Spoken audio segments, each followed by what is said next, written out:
She even brought her own mop. Someone laughed. The millionaire raised his glass. Let the entertainment begin. They called her a joke, snickered at her skin, mocked her uniform. But when she stepped forward, chin high, eyes calm, the room didn't laugh. It froze. Because the maid they invited to humiliate just made them look small. The laughter echoed through the marble halls of the mansion, glasses clinking, heels clicking on polished floors, and the faint sound of jazz weaving through conversations dripping with money and mockery. And then, a black limousine pulled up outside. Not the catering van, not the hired help's usual tiny car. Number this was different, sleek, silent, powerful. Everyone turned. Even the millionaire, Charles Beaumont, paused mid-toast, squinting through the glass like someone just crashed his party. The valet rushed forward, confused. The door opened slowly, and a high-heeled foot stepped out, poised, polished. A woman followed, black, tall, confident, wearing something simple but elegant, and that's when the whispers started. But let's rewind. 48 hours earlier, Amara, 32nd independent, intelligent, and currently exhausted. She stood in a dim kitchen, wiping her hands on her apron, the scent of fried plantains and old tile filling the small apartment she shared with her niece and her sick sister. Bills were piled on the fridge, colored pink and red, each one shouting louder than the last. She was once a university professor, literature, philosophy, even music theory. Now, a part-time cleaner, cash only, no questions, no time to explain how life pulled the rug out. Then the call came, block number, deep voice. We need someone for a private brunch, discreet, quiet, pays $5,000. Amara's breath caught. One day? Just a few hours. The silence between them was heavy. 5,000 for one day sounded too good, but she needed it, badly. What's the dress code? She asked, trying not to sound suspicious. You'll be given everything. Just show up. She said yes, not for her sister, for her niece, for the next month of rent. When she arrived at the mansion that Sunday morning, something already felt off, not the size of the house. Beverly Hills was full of soulless palaces, but the energy, the smiles that didn't quite reach the eyes, the lingering stares. They gave her a black and white MAID uniform, something out of an old movie, short sleeves, tight waist, and an apron too clean to be real. It was a costume, a mockery, but Amara didn't flinch. She took it, went to the guest bathroom, changed, looked in the mirror, and smiled. Not because she liked it, but because she already knew. They had no idea who they were playing with. Downstairs, Charles, the host, was clinking glasses with his private circle. Investors, politicians, a tech bro or two. And then, with a smirk, he whispered to one of them, "Wait till you see what we hired for laughs." It wasn't just a brunch, it was a setup, and she was the joke. But Amara stepped in with her chin high, her back straight, every move graceful, measured, not like a servant, but like a woman in full control of her space. She said nothing, but they watched her like hawks, waiting for her to break character, waiting to see confusion, embarrassment, shame. She gave them none of it. She glided across the marble floor like she owned it, not with arrogance, but with presence. You could hear it in her footsteps, calm, deliberate. You could feel it in her silence, like a queen who didn't need a crown to command respect. The guests watched, first amused, then confused. "She's playing along well," one of them whispered, laughing behind a champagne glass. Another chuckled. "Did you hear her say a word yet?" "Nope, but she knows why she's here. That's the fun of it." But behind Amara's quiet eyes, there was thunder. She had walked into their den with nothing but her dignity, and they were waiting to strip that away, piece by piece, word by word. Then it came. A petite blonde woman, likely the wife of someone important but utterly bored, waved Amara over with two fingers. Didn't even say, "Excuse me," just motioned like she was calling a dog. I'll take a mimosa. No pulp, extra ice. Oh, and smile. You're part of the aesthetic. Amara nodded once, her face unreadable.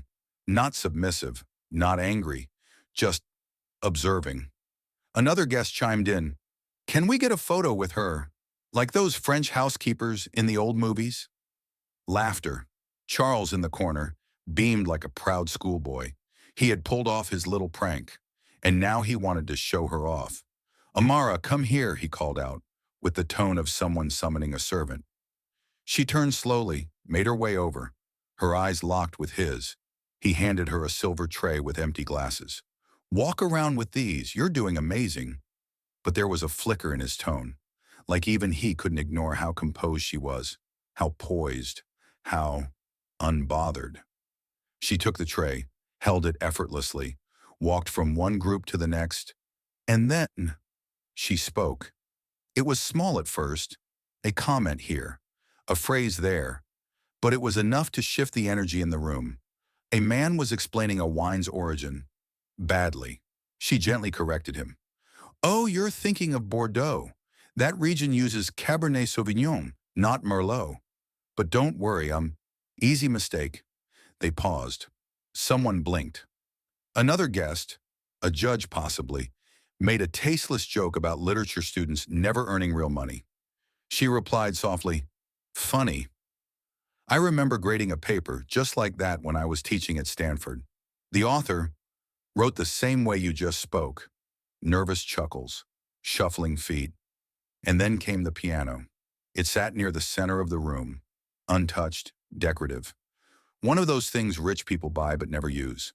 Amara walked over, slowly with elegance, placed the tray down, lifted the cover, and began to play. Software flowing, classical, Debussy, Clair de Lune. The entire room fell still. No phones, no whispers, just eyes, ears, goosebumps. Even Charles stood motionless. He didn't know this was coming. No one did. She finished, closed the lid, bowed her head slightly, then returned to silence. The mood had shifted. Something sacred had entered the space. Not loud, not forceful, but undeniable. A woman invited as a punchline had become the main character, not by shouting, not by crying, but by simply being more than they could handle. And yet, the night was far from over.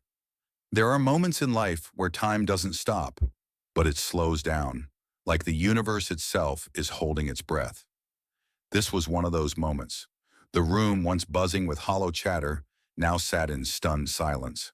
Not because someone yelled, not because of chaos, but because Amara, the maid, just played the piano like it belonged to her soul. People exchanged glances. A guest leaned toward his wife, whispering, "Who the hell is she?" But his wife, still wide-eyed, could only shake her head slowly. Amara didn't bask in the applause. In fact, there wasn't any, not because she hadn't earned it, but because the room was too stunned to respond. They didn't know if they were allowed to clap or if they were just witnessing something sacred. She walked away from the piano with quiet dignity, picked up the tray again, and began serving drinks like nothing had happened. Like she hadn't just turned the atmosphere on its head. And that's when it began. The shift. The laughter got quieter, the jokes fewer, the tone changed. One woman, a gallery owner with perfect lipstick and an empty stare, approached her cautiously. That was beautiful. You play often? Amara looked at her with calm eyes. I used to teach. The woman blinked. Teach? Piano? Amara smiled softly. Number ethics, literature, and a little music theory on Fridays. She didn't explain. She didn't brag. She just left the words hanging like a chandelier swinging in a quiet room. A tall man in a navy suit, likely some defense contractor with too much money and not enough humility, scoffed from behind the bar. Wait, so you're a professor and a maid? That's ambitious. Amara turned to him, still calm. Life doesn't always ask for your opinion, sir. Sometimes it just asks if you'll survive the chapter you're in. Silence. Someone coughed. Someone else nodded. Subtly, like they'd just learned something. At the far end of the room, Charles, the host, was watching all of this unfold. His grin had faded. His champagne glass was untouched. And that confidence, that smug air he carried like armor, was cracking. This wasn't going according to plan. His prank, his little joke, was becoming a mirror. And in that mirror, he didn't like what he saw. By now, Amara wasn't being mocked. She was being studied. Every guest, every pair of eyes, began to follow her. But not out of ridicule anymore. Out of curiosity, out of shame, maybe even admiration. She spoke when she had something to say. She listened when it mattered. And each time someone underestimated her, she replied not with arrogance, but with proof. A quiet guest, one of the few who hadn't laughed earlier, finally asked, "Why did you even take this job?" Amara paused, then answered, "Because every storm passes, and when it does, I like to know I stayed standing." And then, without warning, a young girl, barely 12, wandered into the room. Turns out one of the guests had brought their daughter. The child, curious, tugged on Amara's apron and asked innocently, "Are you really a maid?" Amara crouched down, her voice soft and sincere. "No, sweetheart, I'm a woman, and sometimes that's the hardest job of all."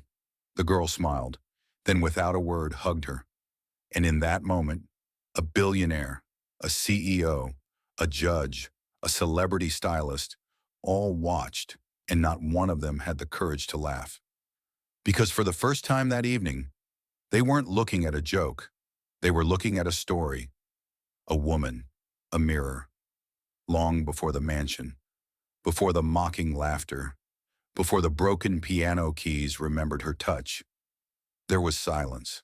Not the peaceful kind, but the kind that fills the house when someone you love is sick and getting sicker. When the oxygen machine becomes part of the rhythm of your day, when every breath sounds like goodbye. Amara once stood behind a different podium, not as a maid, not as a joke, but as a professor at one of the top universities in the country. Room full of bright minds, syllabi filled with James Baldwin, Maya Angelou, Audre Lorde.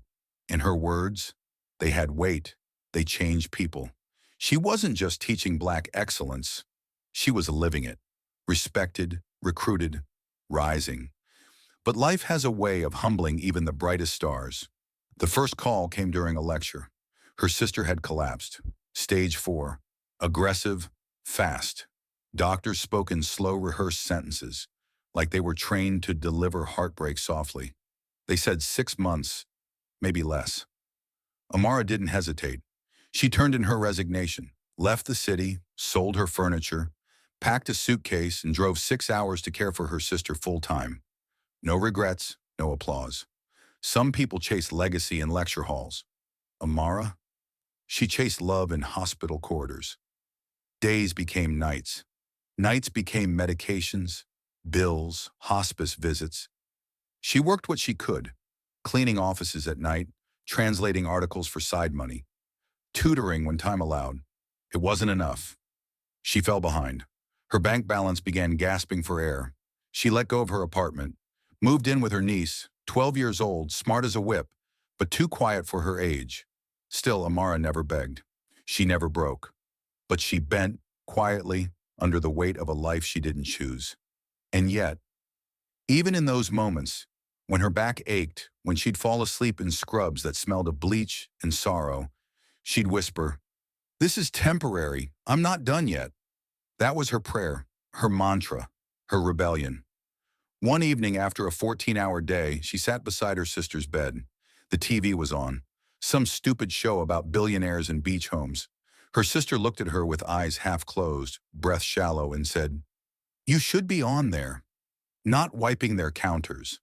Amara laughed through her tears. "That's okay. I'm right where I need to be." Her sister nodded slowly and whispered, "They don't deserve you." She passed that night. Amara didn't cry in front of her niece. She didn't scream. She just held her hand and whispered again, "This is temporary. We're not done yet." That was 3 months ago. Since then, every job was survival. Every dollar went to school fees, food, keeping the lights on. She didn't tell anyone about her past, not because she was ashamed, but because it wasn't relevant. What mattered was today. So when that strange call came, offering 5 grand for a mysterious serving gig, she didn't ask too many questions. She just said yes, because love makes you do things pride won't. And pride doesn't pay bills. So now, standing in that mansion, mocked, judged, misread, Amara wasn't just some elegant woman with a beautiful piano touch. She was a survivor, a sister, a teacher, a warrior who traded chalkboards for cleaning supplies and did it without complaint. They thought they hired a maid for laughs, but what walked through their door was someone who had faced death, loss, and loneliness, and still stood taller than any man in that room. The brunch dragged on, but something had changed. The room that once pulsed with self-satisfied laughter now sat unsettled. Guests who earlier smirked now watched Amara from the corners of their eyes, trying to decipher who she really was and how she was somehow undoing all of them without raising her voice. Amara remained silent. She moved like water, calm and collected. But the tension, it was loud.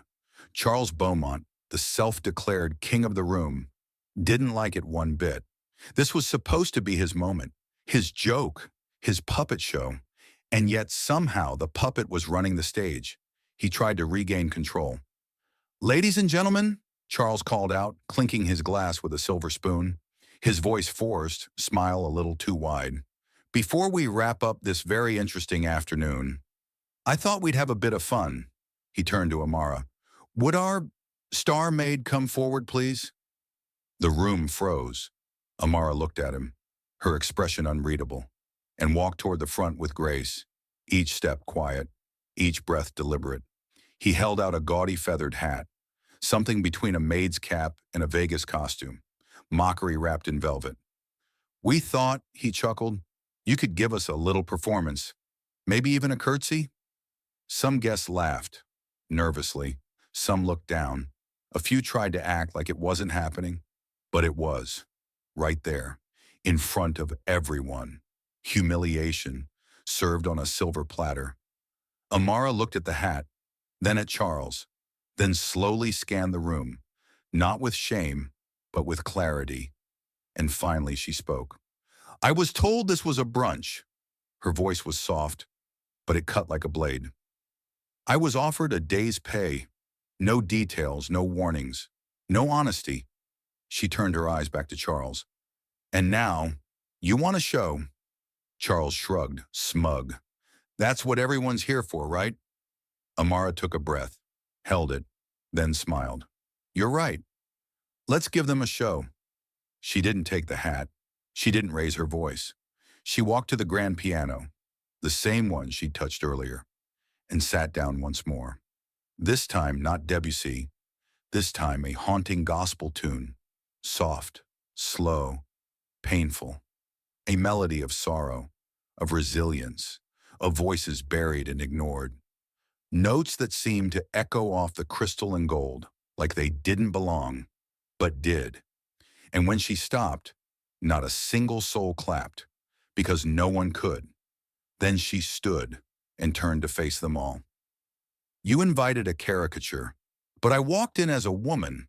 She pointed to the hat in Charles' hand. "You think that's power?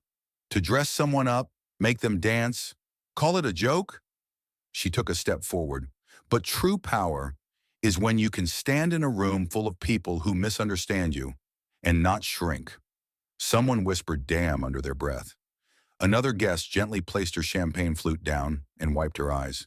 Charles tried to chuckle, deflect, but his voice cracked.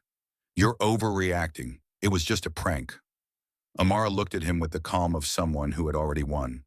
"No, Charles, it was a test. Not for me, for you."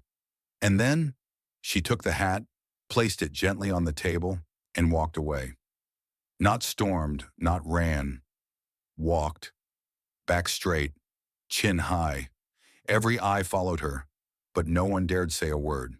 Because in that moment, she didn't just reclaim her dignity, she buried his. The door hadn't even closed behind Amara when the weight of what just happened finally sank in. For a few seconds, it was quiet, not peaceful, not awkward, just heavy, as if everyone's heartbeat had slowed, trying to catch up with their conscience. Charles stood near the piano, still gripping his champagne glass, but now it looked like it weighed 1,000 pounds. Nobody looked at him, not anymore. One of the guests, the gallery owner from earlier, stood up, quietly gathered her things, and walked toward the exit. No dramatic words, no goodbye, just discomfort, guilt, a silent protest. Soon others followed. A tech investor leaned over and whispered to his assistant, "Find out who she is. That woman. I want her to speak at my next conference." The judge who'd once laughed, he now looked down at his shoes like they were suddenly fascinating. A man who mocked her for being just a maid turned to his wife and said, "She quoted Baldwin and played like Lang Lang. What the hell were we even laughing at?" His wife didn't answer, because she already knew the truth. They weren't laughing at Amara. They were laughing at the idea that someone like her could be more than what they assumed. And now, that idea had shamed them all. Back in the hallway, Amara waited for her car. The same black limo, same elegance. But now, she didn't look like a guest or a servant. She looked like a queen leaving her courtroom. The driver opened the door. She stepped in without a word. Before the door shut, a voice called from behind. It was Charles. No champagne in hand, no smirk. Just him, alone, sweating. He walked up to her window. "I didn't mean to." He stopped mid-sentence, because even he didn't believe himself. Amara didn't roll her eyes. She didn't raise her chin. She just looked at him and said 6 words. "You're lucky I have grace." The door closed, and that was it. The video came out 3 days later. Someone at the brunch had secretly recorded the whole thing, from the costume joke to the piano moment to her final speech. It went viral. 11.4 million views in a week. The internet dubbed her the Queen in the Apron. Clips of her piano playing were set to orchestral remixes. Quotes from her speech trended on TikTok and X. People demanded she get a TED Talk. Students wrote essays on her poise. She was interviewed by NPR, featured on podcasts, and invited to speak at universities again. And Charles? He issued a public apology. One of those long, typed Instagram posts with no punctuation and way too many hashtags. It didn't matter, because some stains don't wash out with PR. Meanwhile, Amara went back to her niece, who had no idea her aunt had become a viral icon. She was just happy her school fees were paid, that the fridge was full, that the lights stayed on. And Amara? She made tea, watered her plants, read a novel, slept peacefully. Because dignity doesn't need an audience. It only needs truth. Sometimes the world writes your story in pencil, so it can erase you. It reduces you to roles. Maid, woman, black, poor, weak, and hopes you'll stay there. Boxed, labeled, easy to ignore. But every now and then, someone like Amara comes along and doesn't rewrite the story. She burns the page. You see, strength isn't always loud. It's not always about punching walls or storming out or shouting down the villain. Sometimes strength is showing up with grace, with dignity, with calm hands and eyes that have already survived darker days. Sometimes the loudest revolution is the woman who stays silent until it's her turn to speak. And when she does, the whole room listens. Amara didn't ask for justice. She became it. She didn't scream, "Respect me." She lived in a way that made disrespect look small. She didn't need to prove anything. Because when you know who you are, the world's opinions start sounding like whispers behind glass. Let this be a reminder. For you, me, all of us. You are not what they call you. You are not their joke. You are not what happened to you. You are who you choose to be when no one claps, and who you still are when everyone watches. So the next time someone underestimates you, smile. Step forward. Let your presence speak before your words do. And when they try to shrink you with small thinking, small jokes, small hearts, stand tall, because you were never meant to fit in their box. You were meant to break it.